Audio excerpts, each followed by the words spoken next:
Well, guess the latest battle in the trade war could top the agenda at the G7 Leaders Summit this weekend.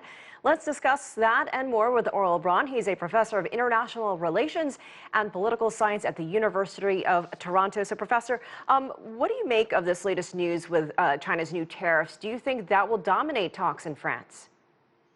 Undoubtedly, it will be a topic of conversation because it is a significant development. Now, the American government has tried to downplay this.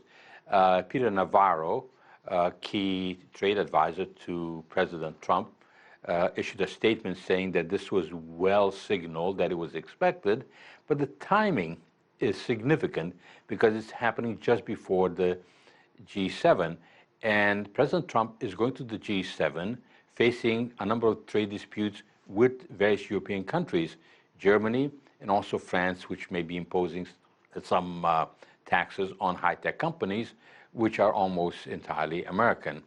So I think this is a significant development. So what are your expectations of this as we are looking live now at the Dow Industrial Average? It's dropping now more than 300 points here in the United States. You mentioned the trade tensions with Europe. This French tech tax on U.S. companies. Trump, very upset about this. He is threatening to levy French wine. So at the end of this, what do you see coming out of this summit? One of the things, of course, is very clear that contrary to what Mr. Trump said, trade wars are not easy to win. And he is now facing issues on multiple fronts. One of the ironic things, and risky from the perspective of China, is that the timing of this announcement, even if it may have been signaled before, just prior to the G7 meeting, may push the United States to be more amenable to reaching some kind of trade arrangement with the European countries. Mr. Trump is very much a political animal.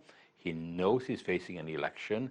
He wants to make sure that the economy is strong. He cannot afford to have the American economy go into a recession. So I think we may see some movement with the Europeans conceivably.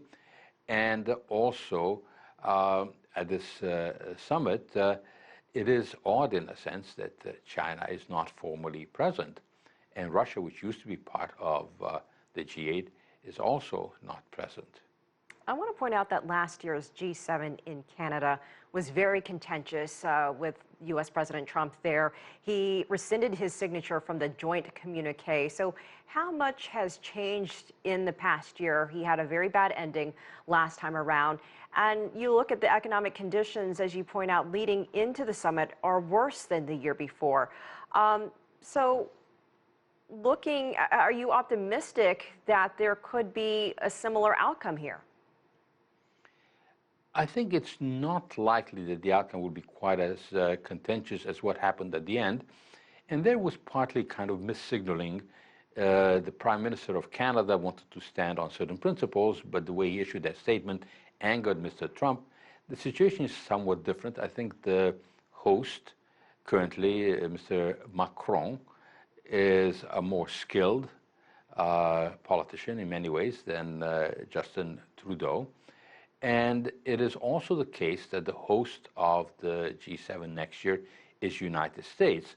So there is an extra incentive on the part of Mr. Trump to walk away on relatively good terms.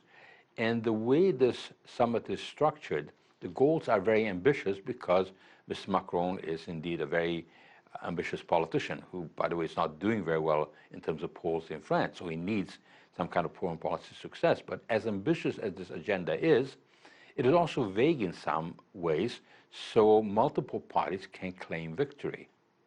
All right, we'll have to leave it there. Aurel Braun in Toronto. Thank you so much for joining us. We appreciate it.